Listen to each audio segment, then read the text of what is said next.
আমি ব্যক্তির নাম বলবো না, কোন ব্যক্তি চাবায় চাবায় কথা বলতেন, কারে কোন খেতাব দিতেন, আজকে তার কথা শোনা যায় না। আমাদের যে নতুন রাজনীতি, সেখানে প্রশ্ন উত্থাপনকে কি অনেক সহজভাবে দেখা হচ্ছে?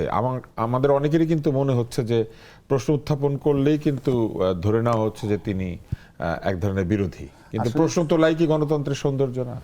অবশ্যই সৌন্দর্য, এবং সেটাকে আমার কাছে মনে হয় যে রাজনীতিবিদদের চিন্তা করা উচিত যে টক শোতে যারা যাই বলুক না কেন, এটা আমি মনে করি একটা সেল থাকা দরকার, তাদের একটা উইং থাকা দরকার, যে কে কি বলে এটা নোটে নাও।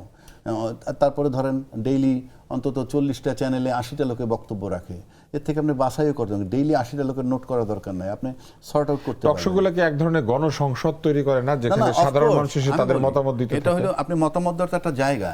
যেমন আপনি এই আমি নিশ্চিত করে বলে দিচ্ছি, 70 অনুচ্ছেদ ছাড়াই আমরা যে আইন শৃঙ্খলা পরিস্থিতি নিয়ে আলাপ করি, আমরা মব নিয়ে আলাপ করি, চাঁদাবাজি নিয়ে আলাপ করি, কার সিনায় বল আছে সরকারি দলের একজন সংসদ সদস্য এই কথাটা বলবে আইন শৃঙ্খলা অবনতি হয়েছে, মব চলমান, চাঁদাবাজি চলমান? আই এম থ্রোয়িং চ্যালেঞ্জ যে কোন পার্লামেন্টের লোকটা বলতেছে।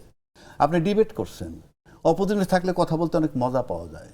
আমি ব্যক্তির নাম বলবো না, কোন ব্যক্তি চাবায় চাবায় কথা বলতেন, কারে কোন খেতাব দিতেন, আজকে তার কথা শোনা যায় না।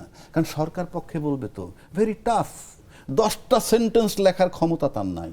আমি নামটা বললাম না, যিনি অনেক চিবিয়ে চিবিয়ে কথা বলেন, অনেক লোকের খেতাব দিচ্ছেন, মনে করেন কাউকে দরবেশও বলছেন এরকম। তো প্রশ্ন হচ্ছে যে আজকে কিন্তু কথা বলতে পারতেছে না, বিকজ আপনার পক্ষে আপনি কথা বলবেন ভেরি ডিফিকাল্ট।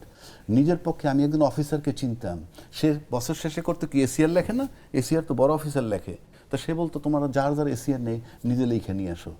কেউ পারতো না, এসে মাপ চাইতে পারে, স্যার আপনি খালি লিখে দেন আর যাতে সামনে না আটকায়।